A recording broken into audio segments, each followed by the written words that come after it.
नमस्कार दोस्तों, मैं Dharmendra Verma online study with Dickie में आपका बहुत बहुत स्वागत करता हूं। यदि आप हमारे रेगुलर वीडियो देख रहे होंगे तो एक सीरीज स्टार्ट की है जिसका नाम है शॉर्ट वीडियो, है ना। इसका स्लोगन है 30 मिनट 30 प्रश्न। अब ऐसा क्यों है? यदि आपने फर्स्ट पार्ट नहीं देखा है, यानी शॉर्ट वीडियो फर्स्ट नहीं देखा है, ये सेकंड पार्ट है तो उसको देख लीजिएगा, उसमें समझा दिया है। वैसे यहाँ पर शॉर्ट में मैं आपको समझा देता हूँ। यदि आपने यूपी टेट में बाल विकास का सिलेबस देखा होगा तो उसमें सिलेबस है आपका बाल विकास का परिचय। तो बाल विकास का परिचय यानी कि एक ही वीडियो में सारे प्रश्न न रखते हुए मैंने उस बाल विकास के परिचय को 4 से 5 टुकड़ों में विभाजित कर दिया है, यानी कि छोटे छोटे टॉपिकों में उसको विभाजित कर दिया। जिसमें आपका जो पहला टॉपिक है जिसमें मैंने बात की थी बाल विकास का अर्थ, परिभाषा और विशेषता। अर्थ, परिभाषा और विशेषता, इन तीनों से ही प्रश्न उसमें देखने को मिलेंगे। 30 मिनट 30 प्रश्न दिए हैं मैंने आपको। यदि वो वीडियो नहीं देखा है देख लीजिएगा। अब जो दूसरा टॉपिक है वो वृद्धि और विकास से है। इसके बाद अगले टॉपिक की ओर बढ़ेंगे, है ना। तो वृद्धि और विकास से ही आपको प्रश्न मिलेंगे।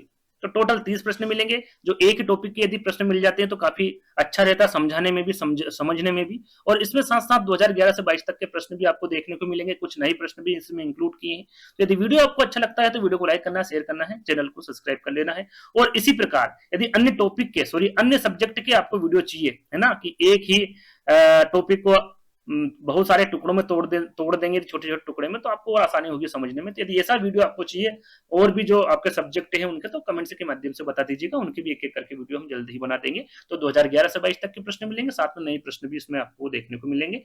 तो स्किप नहीं करना है, वीडियो को पूरा देखना है और अंत में जरूर बताना है कमेंट्स के माध्यम से कि वीडियो आपको कैसा लगा, है ना। तो शुरुआत करते हैं।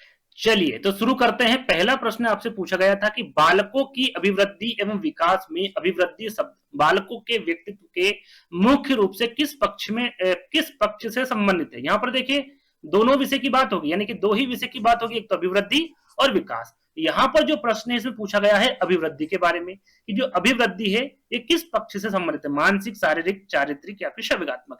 इसे हम संक्षिप्त रूप में जाने कि अभिवृद्धि क्या है। तो इसका संक्षिप्त रूप है भैया शरीर में होने वाले बदलाव। क्या है?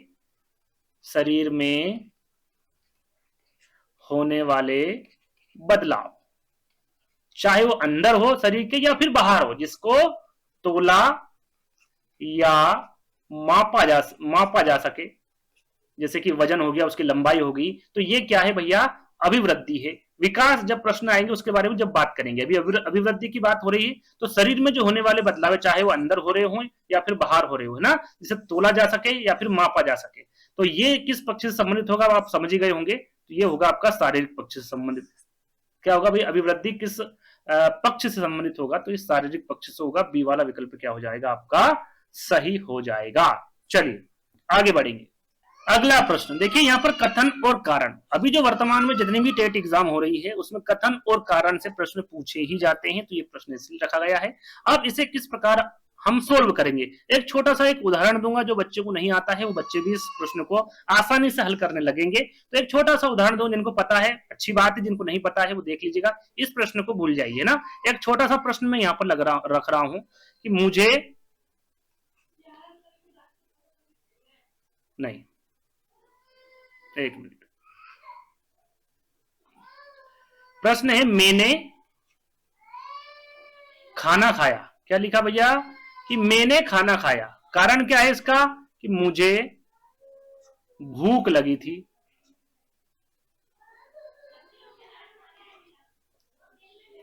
ये भूख लिखा हुआ है ना। मैंने खाना खाया क्योंकि मुझे भूख लगी थी। अब मैंने बीच में एक शब्द लगाया क्योंकि, बस इसे ही आपको ध्यान में रखना। मैंने खाना खाया, क्यों खाया? क्योंकि मुझे भूख लगी थी। तो यहां पर आप देखेंगे ए और बी, आर आर कारण है ना, आर से प्रदर्शित होता है। ए और आर दोनों सही है। और जो ये आर है, मुझे भूख लगी थी इसलिए मैंने खाना खाया, तो आर ए की सही व्याख्या करता है। इस प्रकार से आपका ए क्या हो जाएगा? यहाँ पर सही हो जाएगा, यदि ये प्रश्न है तो।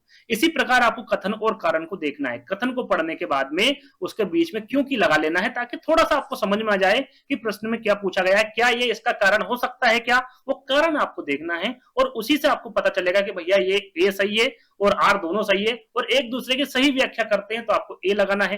कभी कभी ये होता है कि ए भी सही होता है, आर भी सही होता है, लेकिन दोनों एक दूसरे की व्याख्या नहीं करते हैं। जैसे जैसे प्रश्न आएगा मैं बता दूंगा आपको, है ना। जैसे जैसे प्रश्न आगे आते जाएंगे, यदि नहीं भी आएंगे तो अगले वीडियो में बता दूंगा। जैसे प्रश्न आएंगे, जैसे प्रश्न आते जाएंगे वैसे समझाऊंगा तो और अच्छा रहेगा, है ना। इसका आंसर अलग है, वो भी हम देख लेते हैं। पहले यहाँ पर इसको मैं खत्म कर देता हूं, यानी कि इसको सफा कर देता हूं ताकि आपको और अच्छे से समझ में आ जाएगा। प्रश्न को देखते हुए चलेंगे अपन।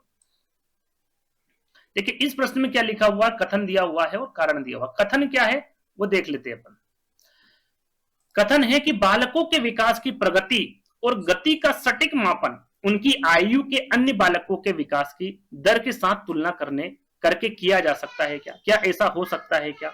आपने देखा होगा जो बच्चे जुड़वा होते हैं, जुड़वा बच्चे देखे आपने, वो देखेंगे आपका शरीर में यानी कि उसका चेहरा दोनों का एक जैसा होगा, लेकिन उनका जो व्यवहार होगा या फिर जो सीखने की गति होगी किसी की कम होगी, किसी की ज्यादा होगी। यानी कि ये जो विकल्प दे रखा है, जो कथन दे रखा है, ये व्यक्तिगत विभिन्नता का कथन है। यदि हम सामान्य क्रम देखें बच्चे का, थोड़ा सा टाइम लूंगा लेकिन आपको अच्छे से समझा दूंगा।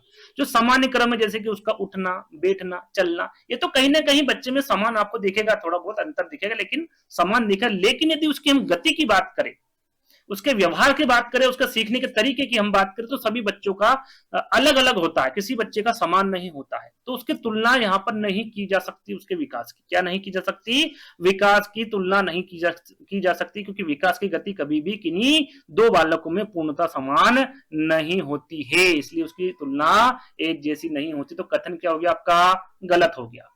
कारण क्या है भैया? बच्चों के विकास का स्वरूप और दर सभी संस्कृतियों और पर्यावरणों में एक समान और सार्वभौमिक होता है क्या? नहीं होता है। यहां पर देखिए सभी संस्कृति और पर्यावरण, इसके साथ साथ एक और होता है वंशानुगत। भाई उसका पर्यावरण अलग होगा, उसकी वंशानुगत अलग होगा उसका, है ना, उसके सीखने समझने की क्षमता अलग होगी, जैसा उसको वातावरण मिलेगा वैसे बच्चा सीखेगा। तो ये समान कभी नहीं होता है। तो आपका जो आर है वो भी क्या हो जाएगा? गलत हो जाएगा। तो यहां पर क्या है? ए और आर दोनों गलत है। तो इसका मतलब क्या है? आपका तीसरा वाला विकल्प सही हो जाएगा, है ना। इस प्रकार से इस प्रश्न को हल आप कर सकते हैं। चलिए तीसरा प्रश्न। इस प्रकार के प्रश्न भी पूछे जाते हैं। विकास के दिशात्मक सिद्धांतों का सही मिलान करिए। मिलान करने वाले प्रश्न भी आते हैं एग्जाम में। सूची फर्स्ट है, यानी कि सिद्धांत दिया हुआ है, और सूची सेकंड उनके बारे में यहाँ पर दिया हुआ है और कूट में आपसे आंसर पूछा गया है। पहला है समी दुराभिमुख सिद्धांत, मस्तकाधोमुखी सिद्धांत, अंतर्व्यक्तिक विभिन्नता और अंतः व्यक्तिक भिन्नता। सबसे पहले हम यहाँ पर समीप दुराभिमुख को देखें तो ये क्या होता है भैया? ये होता है केंद्र से बाहर की ओर विकास। कैसे होता है? केंद्र से बाहर की ओर विकास। शरीर के केंद्र जैसे जो रीढ़ की हड्डी होती है उससे शुरू होकर जो बाहरी परिधि होती है, यानी कि हाथ पैर की उंगलियों की ओर बढ़ता है इसका विकास। पहले रीढ़ की हड्डी में बढ़ेगा, फिर धीरे धीरे हाथ पैर की उंगलियों तक ये बढ़ना शुरू होगा, यानी केंद्र से बाहर की ओर विकास होता है। उसे कहते हैं समीप दुराभिमुख सिद्धांत। ठीक। एक होता है मस्तिकाधोमुखी सिद्धांत। इसमें क्या होता है? तो इसमें सबसे पहले जो विकास होता है बच्चे का वो सिर से पैर की दिशा की ओर होता है। पहले सिर का होता है, फिर पैर की ओर विकास शुरू हो जाता है, तो उसे बोलते हैं मस्तकाधोमुखी। मस्तक है ना, इससे ध्यान रखिएगा, मस्तक यानी कि सिर, सिर से पैर की ओर। तो ये याद रखिएगा, पहले का आपका सी हो जाएगा और दूसरे का ए हो जाएगा, ये आप ध्यान रखिएगा। आगे देखेंगे अंतर्व्यक्तिक विभिन्नता। भाई अंतर्व्यक्तिक विभिन्नता क्या होता है? दो अलग अलग बच्चों में विकास की भिन्नता। जैसे कि मैंने अभी आपको बताया था, विकास की भिन्नता सब बच्चों में अलग अलग होती। एक बच्चे में दो बच्चों में एक जैसा समान जो विकास है वो नहीं होगा। तो विभिन्न बालकों में विकास की भिन्नता, तीसरे का क्या हो जाएगा आपका? डी हो जाएगा। अब अंतः व्यक्तिक भिन्नता क्या होगा भैया? एक ही बालक में विकास की दर भिन्न होना। भाई उसका शरीर का विकास तो तेजी से हो रहा है, शरीर का विकास तो तेजी से हो रहा है, लेकिन जो दूसरी चीजें जैसे कि भाषा यदि वो सीख रहा है तो उसकी गति धीमी होना, यानी कि एक ही बालक में विकास की दर भिन्न होना। उसकी जो शरीर का विकास है वो तो तेजी से हो रहा है, लेकिन जो अन्य विकास होना चाहिए जो बच्चे में, यदि वो सीख रहा भाषा, वो यदि उसकी भाषाई विकास धीमी गति से सीख रहा है तो कहीं ना कहीं एक ही बालक में विकास की दर क्या हो जाएगी? भिन्न हो जाएगी। तो इसे कहते हैं अंतः व्यक्तिक भिन्नता। अब यहां पर देखेंगे आंसर क्या होगा। तो आप देखेंगे पहले का से बिल्कुल, दूसरे का ए, तीसरे का डी, चौथे का बी। बिल्कुल आपका जो पहला वाला विकल्प है यही आपका सही होगा। इस प्रकार से आप इन प्रश्नों को हल कर सकते हैं। यदि आपको चारों का आंसर नहीं भी पता हो तो भी आप, एक या दो का पता हो तो भी आप इसका आसानी से आंसर देख सकते हैं, आसानी से आंसर लगा सकते हैं। इस प्रकार से आप देखेंगे तो कर लेंगे हल, है ना। चलिए, विकास कभी न समाप्त होने वाली प्रक्रिया है। यह विचार बाल विकास के किस मूलभूत सिद्धांत से संबंधित? विकास कभी न समाप्त होने वाली प्रक्रिया है। यदि हम अभिवृद्धि को देखेंगे तो अभिवृद्धि कहीं ना कहीं जाकर रुक जाएगी। अभिवृद्धि आप देखेंगे जन्म से जब जो बच्चा है वो परिपक्व हो जाएगा तो कहीं ना कहीं जो बच्चे की अभिवृद्धि वो रुक जाएगी। लेकिन विकास कभी ना समाप्त होने वाली प्रक्रिया, विकास कभी भी समाप्त नहीं होता है। जब तक आदमी मरता नहीं है, जब तक उसका विकास रुकता नहीं है। तो उसे क्या कहते हैं? एकीकरण का सिद्धांत कहते हैं, अंतःक्रिया का सिद्धांत, निरंतरता का सिद्धांत, या फिर अंतर संबंध का सिद्धांत। सरल सा प्रश्न है, उसे कहते हैं निरंतरता। विकास कभी ना समाप्त होने वाली प्रक्रिया को कौन से सिद्धांत के अंतर्गत रखेंगे? निरंतरता का सिद्धांत। तीसरा वाला विकल्प आपका सही हो जाएगा। आगे बढ़ेंगे। अगला प्रश्न है, बाल मनोविज्ञान की दृष्टि से अभिवृद्धि और विकास के संदर्भ में निम्नलिखित में से कौन सा कथन असत्य? देखिए यहां पर प्रश्न को ध्यान से पढ़ना, असत्य कथन पूछा गया है अभिवृद्धि और विकास के संदर्भ में। पहला विकल्प है कि अभिवृद्धि परिणात्मक होती है, जबकि विकास मुख्य रूप से गुणात्मक होता है। बिल्कुल, अभिवृद्धि परिणात्मक होती है, उसमें कितना वजन है, उसकी लंबाई क्या है बच्चे की, तो यह परिणात्मक होती है अभिवृद्धि। जबकि विकास मुख्य रूप से गुणात्मक होता है, उसके व्यवहार वगैरह के बारे में हम देखेंगे तो ये बिल्कुल गुणात्मक होता है, उसके भाषा के बारे में, उसकी सोच के बारे में देखेंगे तो ये गुणात्मक ही होता है ना विकास। तो बिल्कुल पहला वाला विकल्प आपका सही है। लेकिन यहां पर असत्य कथन पूछा है, बी वाला देख लेते हैं। विकास के बिना अभिवृद्धि संभव है, लेकिन अभिवृद्धि के बिना विकास पूर्णतः असंभव है। तो क्या बी वाला विकल्प सही है क्या? पहले सी और डी पढ़ लेते हैं, उसके बाद बी पे चलेंगे ना। तीसरा विकल्प है कि अभिवृद्धि विकास की एक व्यापक प्रक्रिया और एक संकीर्ण और सीमित चरण है। अभिवृद्धि बिल्कुल सीमित चरण है, जैसे कि मैंने आपको बताया था कि भाई एक समय के बाद क्या है, जो अभिवृद्धि रुक जाती है। जो आप यदि बच्चा जन्म काल से और जो परिपक्व हो जाता है तो उसके बाद में जो उसकी अभिवृद्धि है वो सीमित हो जाती है, सीमित चरण यानी कि रुक जाती है। तो आपका जो तीसरा वाला विकल्प है ये भी सही हो जाएगा। आगे देखेंगे डी वाला विकल्प की अभिवृद्धि एक निश्चित आयु के बाद रुक जाती, जबकि विकास जीवन प्रयत्न चलता रहता है, यानी कि जब तक वो मरता नहीं, जब तक विकास चलता रहता है। बिल्कुल एक निश्चित आयु यानी कि जो परिपक्व हो जाता है बच्चा, वहां पर रुक जाती है अभिवृद्धि। तो डी वाला विकल्प भी आपका सही है। बी वाला देख लेते हैं, विकास के बिना अभिवृद्धि संभव है। बिल्कुल गलत है भैया, विकास के बिना अभिवृद्धि संभव है ये संभव नहीं। अभिवृद्धि के बिना जरूर विकास संभव हो सकता है। अब कैसे होगा वो मैं आपको बता देता हूं। यदि कोई बालक है, उसका शारीरिक विकास किसी कारणवश रुक जाता है, जैसे कि उसको बोनापन हो गया, कुपोषण हो गया, जो अनुवांशिकता अक्षमता के कारण, किसी भी कारण यदि शारीरिक विकास का रुक जाता है, तब भी उसका जो मानसिक है, सामाजिक और जो सवैवात्मक विकास है वो निरंतर चलता रहता है। तो विकास के बिना अभिवृद्धि संभव है ये नहीं, अभिवृद्धि के बिना विकास संभव हो सकता है, लेकिन विकास के बिना अभिवृद्धि संभव नहीं है। तो बी वाला विकल्प क्या हो जाएगा? आपका सही हो जाएगा, क्योंकि पूछा यह गया है कि कौन सा असत्य कथन है, तो बी वाला सही होगा, है ना। ध्यान रखिएगा, सभी पर मैंने टिक कर दिया है, तो मैं हटा देता हूं ताकि आपको कंफ्यूजन ना हो। सही आंसर आपका क्या हो जाएगा? बी वाला हो जाएगा। ठीक, आगे बढ़ेंगे। किस मनोवैज्ञानिक के अनुसार विकास एक सतत और धीमी प्रक्रिया है? अच्छा प्रश्न है, आपको पता होना चाहिए। कॉल्सनिक, पियाजे, स्किनर और हर्लोग। विकास एक सतत और धीमी प्रक्रिया नहीं, निरंतर प्रक्रिया चलती ही रहती है ना। तो ये जो कथन है ये किसका भैया? ये आपका कहने का कथन है बी एफ स्किनर। इनका कहना है कि विकास अचानक नहीं होता है। इनका क्या कहना है?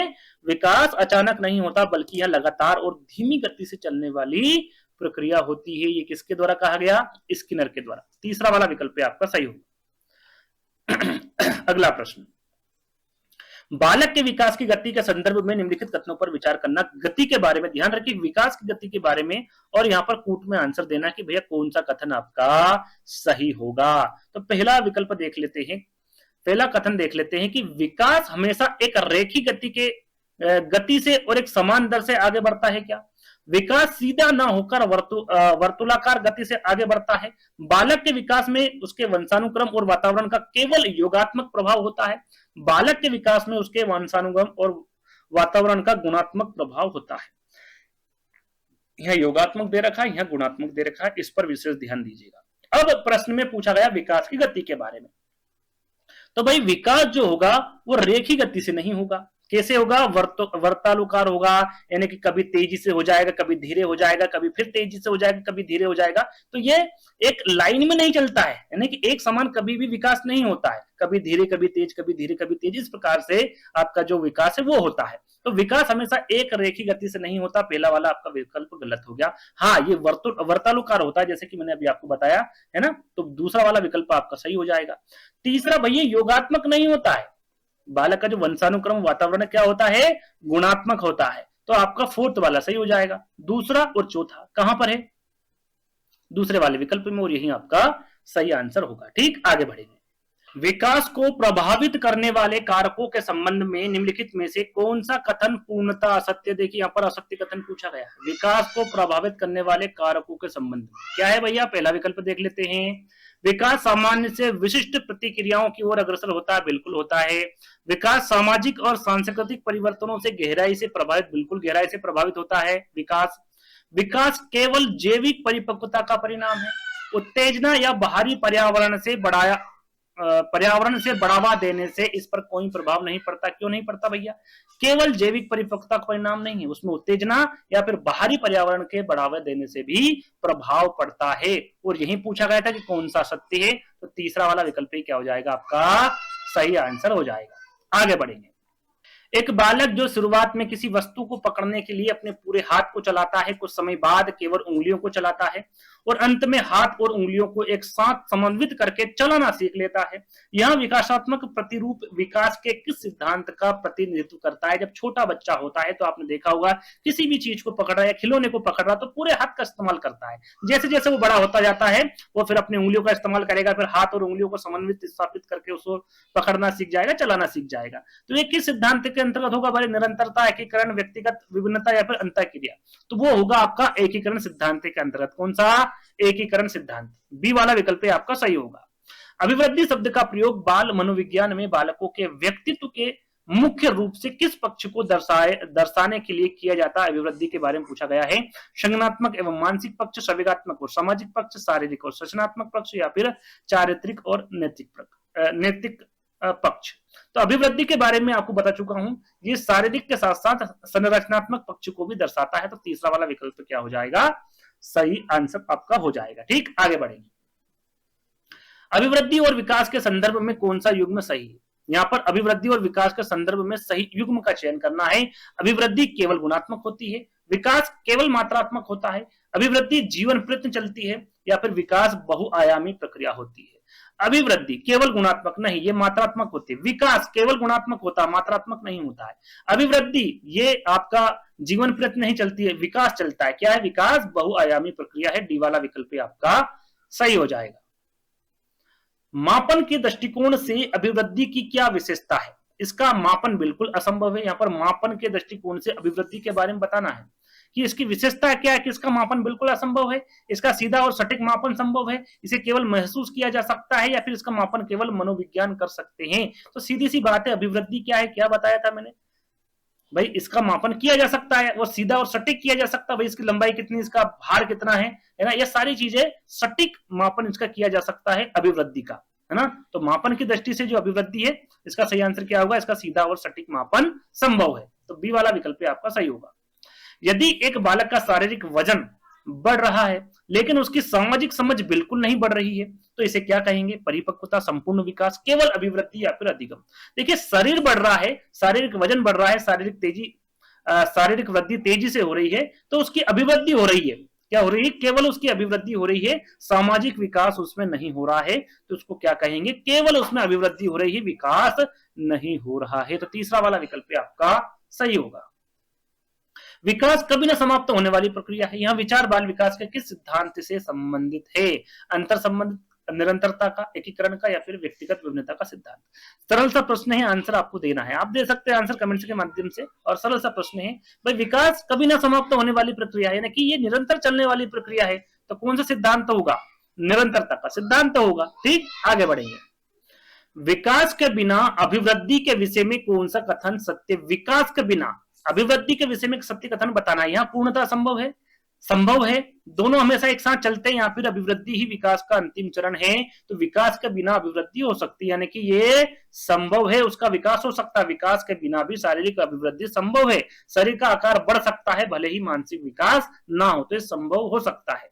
तो बी वाला विकल्प क्या होगा, आपका सही होगा। एक सामान्य मानव युग्मज में गुणसूत्रों के कितने जोड़े पाए जाते हैं। तो सामान्य युग्मज में देखिए जोड़े पूछे गए 22, 23, 24 या फिर 46। यदि सीधा सीधा पूछते भैया इसमें गुणसूत्रों की संख्या कितनी होती है, तो गुणसूत्रों की जो संख्या होती है वो 46 होती है। कितनी होती है, टोटल 46 होती है। लेकिन यहाँ पर उसके जोड़े पूछे गए, तो जोड़े यानी कि दो दो के जोड़े होते हैं, इसका आधा क्या होता है, 23। तो गुणसूत्रों में जोड़े कितने होते हैं भैया, 23 होते हैं। ठीक, तो बी वाला विकल्प आपका सही होगा। वृद्धि और विकास के क्षेत्र में प्रमुख मनोवैज्ञानिकों और उनके द्वारा प्रतिपादित सिद्धांतों के संदर्भ में निम्नलिखित युग्मों पर विचार करना है, और जो असंगत है यानी कि जो गलत कथन है उसका चयन आपको करना है। देख लेते भैया, संज्ञानात्मक विकास किसके द्वारा दिया गया? जेनी पियाजे के द्वारा, बिल्कुल सही है। मनोसामाजिक विकास आपका एरिक एरिक्सन, बिल्कुल सही है। भाषा विकास का सिद्धांत बिल्कुल नोम चॉम्स्की। नैतिक विकास का सिद्धांत अल्बर्ट बंडूरा द्वारा नहीं दिया गया है, ये किसके द्वारा दिया गया भैया? कोहलबर्ग के द्वारा। किसके द्वारा? कोहलबर्ग के द्वारा दिया गया है। यदि अल्बर्ट बंडूरा की हम बात करें तो इनके द्वारा सामाजिक अधिगम सिद्धांत दिया गया है, ना कि नैतिक विकास का सिद्धांत। तो असंगत का चयन करना था, तीसरा वाला विकल्प आपका सही होगा। अभिवृद्धि की प्रकृति कैसी होती भैया? अभिवृद्धि की प्रकृति संकुचित होती, व्यापक होती, असीमित होती, या फिर जीवन प्रयत्न चलती है? अभिवृद्धि जीवन प्रयत्न चलने वाली प्रक्रिया नहीं है, है ना। कौन है? विकास। विकास जरूर जीवन प्रयत्न चलने वाली प्रक्रिया है। ये क्या है? संकुचित है, यानी कि एक समय जाकर ये क्या हो जाती है? रुक जाती है। तो यहां पर पहला वाला विकल्प क्या हो जाएगा? सही हो जाएगा। शारीरिक और गत्यात्मक विकास का सीधा संबंध किससे है? शरीरात्मक विकास से, शरीर के आकाश में वृद्धि से, नैतिक विकास से, या फिर सामाजिक विकास से? किससे भैया? तो इसका सही आंसर हो जाएगा, ये रहेगा आपका शरीर के आकार में वृद्धि से। शारीरिक और जो गत्यात्मक विकास है इसका सीधा संबंध किससे होगा भैया? शरीर के आकार में वृद्धि से होगा। तो बी वाला विकल्प आपका सही हो जाएगा। निम्नलिखित में से कौन सा परिवर्तन विकास का हिस्सा है लेकिन अभिवृद्धि का नहीं? भाई विकास का तो हिस्सा है लेकिन अभिवृद्धि का नहीं है। दांतों का निकलना, हड्डियों का कड़ा होना, सही गलत की नैतिक समझ विकसित होना, शरीर का वजन बढ़ाना। शरीर का वजन आपका क्या हो जाएगा? अभिवृद्धि हो जाएगा। हड्डियों का कड़ा होना, यह भी आपका वृद्धि अभिवृद्धि। दांतों का निकलना यानी कि आप गिन सकते, देख सकते, लेकिन सही गलत की नैतिक समझ का जो विकसित होना है यह विकास के अंतर्गत आएगा, यह विकास का हिस्सा है। तो विकास के हिस्से के बारे में पूछा गया था, तो सही आंसर क्या होगा आपका? तीसरा वाला सही होगा। ठीक, आगे बढ़ेंगे। विकास और अभिवृद्धि के बीच का संबंध कैसा है? विकास और अभिवृद्धि के बीच का संबंध पूछा गया है। ये एक दूसरे के घोर विरोधी है, ये एक दूसरे के पूरक है, इसमें कोई संबंध नहीं है, या फिर ये दोनों बिल्कुल एक ही शब्द हैं? क्या है भैया? तो विकास और अभिवृद्धि क्या है? सरल सा प्रश्न है, ये एक दूसरे के पूरक है। क्या है? ये एक दूसरे के पूरक है। अगला प्रश्न, सामान्य से विशिष्ट प्रतिक्रियाओं का सिद्धांत के संदर्भ में निम्नलिखित में से कौन सा उदाहरण सर्वथा उपयुक्त और सटीक है? सर्वथा उपयुक्त और सटीक कारण आपको बताना है। तो यहां पर पहला विकल्प है, बच्चा पहले अपनी मातृभाषा सीखता है, फिर विद्यालय जाकर विदेशी भाषा सीखता है। शिशु पहले किसी वस्तु को पकड़ने के लिए अपने पूरे शरीर और दोनों हाथों के अनियंत्रित गति का प्रयोग करता है, और बाद में परिपक्व होने पर केवल उंगलियों से उस वस्तु को पकड़ लेता है। बच्चा पहले रोना सीखता है, फिर धीरे धीरे मुस्कुराना और हंसना सीखता है। बच्चा पहले दौड़ना सीखता है और फिर संतुलन बनाकर चलना सीखता है।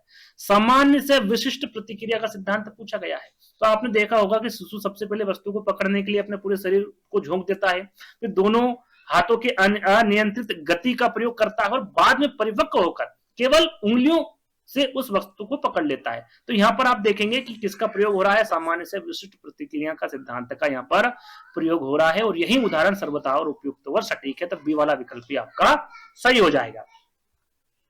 अगला प्रश्न पूछा गया, अभिवृद्धि में होने वाले परिवर्तन मुख्य रूप से किस स्तर पर होते हैं? अभिवृद्धि में होने वाली परिवर्तन केवल बाह्य स्तर, केवल आंतरिक स्तर, बाह्य और आंतरिक दोनों स्तर, या फिर केवल मानसिक स्तर? क्या होते भैया? तो यहां पर हो जाएगा बाह्य और आंतरिक स्तर, दोनों पे कार्य करता भैया। जैसे कि उसकी लंबाई वगैरह, ये सारी चीजें, लंबाई, उसका वजन वगैरह, ये बाहरी होगी। जैसे कि हृदय, मस्तिष्क और आकार, पाचन तंत्र वगैरह, ये भी बढ़ता रहता है, इसमें भी वृद्धि होती रहती है। तो ये आपका आंतरिक हो गया है ना। तो अभिवृद्धि बाह्य और आंतरिक दोनों स्तरों पर कार्य करती है। तो यहां पर तीसरा वाला विकल्प आपका सही हो जाएगा। कोशिकीय गुणात्मकता या कोशिकाओं का बढ़ना मनोविज्ञान की किस अवधारणा से जुड़ा हुआ? यहाँ पर कोशिकाओं के बारे में पूछा गया है। अधिगम, अभिवृद्धि, सामाजिक विकास, या फिर नैतिक विकास? तो जैसे कि मैंने आपको बताया कि भाई जो अभिवृद्धि है ये आंतरिक भी हो सकती है और बाह्य भी हो सकती है, और कोशिकाओं का बढ़ना ये अभिवृद्धि होगी। बी वाला विकल्प क्या हो जाएगा आपका? सही हो जाएगा।